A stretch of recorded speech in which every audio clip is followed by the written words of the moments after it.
जो चले गए उनको छोड़ दीजिए। चेन्नीतल्ला जी ने उनको गद्दार बोला, कुछ गद्दार थे, कुछ डरपोक थे, जो भी थे वो चले गए। अब उनको याद करके कुछ नहीं, उनको आने मत देना, बस ये जरूरी है, ध्यान रखना। हमारे दरवाजे क्या रोशनदान सबके लिए खुले हैं, लेकिन उनके लिए सब बंद, क्योंकि ऐसे वक्त पे धोखा दिया उन्होंने जब राहुल गांधी, खड़गे साहब और हम सब संघर्ष कर रहे हैं, केसेस झेल रहे हैं, ईडी, सीबीआई, तमाम तरह के केस झेल रहे हैं, लेकिन डरे नहीं। तो ऐसे में अगर कोई छोड़ के चला जाए तो वो यहां का नहीं था, वो यहां का सिर्फ तब तक था जब तक हमारे पास सत्ता थी। अब जब सत्ता वापस आने वाली है तो इन सबको मौका मिले जिन्होंने उन लोगों को नेता बनाया था। सबसे बड़ा धोखा तो कार्यकर्ता के साथ हुआ। ये जो जिंदाबाद कर करके जिन्होंने मंत्री, एमएलए, एमपी, मंत्री बना दिया, सबसे बड़ा धोखा आपके साथ हुआ।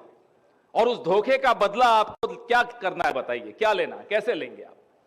जिस पार्टी में वो गए हैं, जिस सीट पे वो लड़ेंगे, उन्हें हराइए,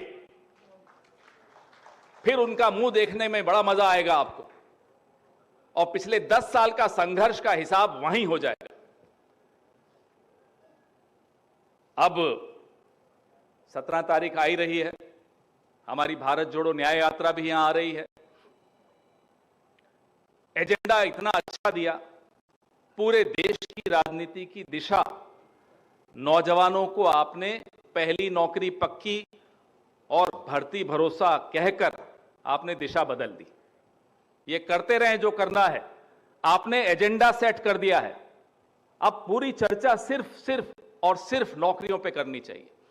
जिस देश में 1 घंटे में 2 लोग आत्महत्या कर रहे हों, उस देश की राजनीति में और किसी मुद्दे का कोई स्थान रह ही नहीं जाता, सिर्फ और सिर्फ नौजवान की बात करनी चाहिए। राहुल गांधी ने वो बात की है। एमएसपी, किसान की भी बात की है। पेपर लीक कोई छोटी बात नहीं है। 7 साल से इंतजार कर रहे थे उत्तर प्रदेश के नौजवान, पुलिस की भर्ती नहीं निकल रही थी, निकली। 50 लाख लोगों ने अप्लाई किया और पेपर लीक हो गया, पेपर रद्द हो गया, भर्ती रद्द हो गई। यह इस देश की आज हकीकत है। उसके बाद ये दिन में 4-4 बार कपड़े बदल के, मेकअप करके फोटो ऑफ करते हैं, कैमरास के सामने खड़े हो जाते हैं। इनकी हिम्मत कैसे होती है? किसी भी देश के प्रधानमंत्री को शर्म के मारे डूब जाना चाहिए, जिस देश में नौजवान की यह हालत हो। और अगर हमारी रगों में खून दौड़ रहा है और दिल धड़क रहा है तो हमारे को गुस्सा आना चाहिए। इस अन्याय का जवाब हमें देना चाहिए। कांग्रेस पार्टी जब भी संघर्ष करती है, देश आगे बढ़ता है, कांग्रेस पार्टी आगे बढ़ती है। जब संघर्ष करना बंद कर देते हैं तो देश भी हार जाता है और कांग्रेस पार्टी भी हार जाती है। यही हुआ पिछले 10 साल। उसमें कार्यकर्ताओं का कोई दोष नहीं है। आप मजबूत हैं, मजबूत थे, मजबूत रहेंगे। दोष हम में से कुछ नेताओं का है, जिन्हें मालूम ही नहीं है कि हमारे पास ताकत क्या है। ये है ताकत कांग्रेस पार्टी की। बिना सत्ता के, बिना ठेके, बिना टेंडर, बिना किसी काम के आप लोग लगे हुए हैं कांग्रेस पार्टी की सेवा के लिए, उसको मजबूत बनाने के लिए। इससे ज्यादा हमारी अच्छी किस्मत क्या हो सकती है, जिस पार्टी को ऐसे कर्मठ कार्यकर्ता मिल जाएं। उसमें अगर कोई कमी है तो कुछ नेताओं में कमी है, और वो नेता छट रहे हैं, छटनी हो रही है, जा रहे हैं। हमारे बड़े नेताओं का दिल बहुत बड़ा है। राहुल गांधी का दिल बहुत बड़ा है, खड़गे जी का दिल बहुत बड़ा है, सोनिया जी का दिल बहुत बड़ा है। माफ कर देते हैं कि चलो बैठे हैं, बैठे रहने दो, लेकिन अपने आप छटनी हो रही है। जो काम उन्होंने नहीं किया वो अपने आप हो रहा है, जा रहे हैं लोग, कचरा साफ हो रहा है, होने दीजिए।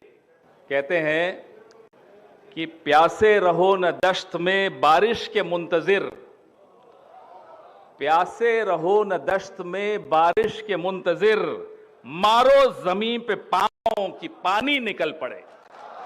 ये ताकत है आपकी, ये ताकत है आपकी।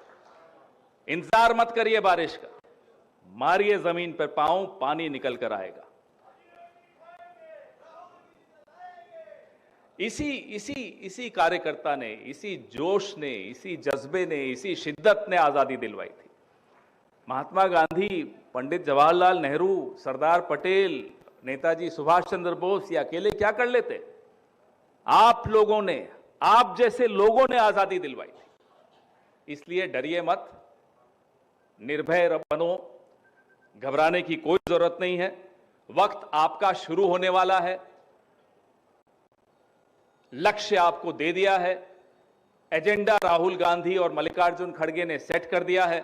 अब कमी किसी बात की नहीं है। जज्बा है, नेता है, एजेंडा है, सब कुछ है, मौका है। आइए मिलकर कांग्रेस को जिताएं। जय कांग्रेस, जय महाराष्ट्र।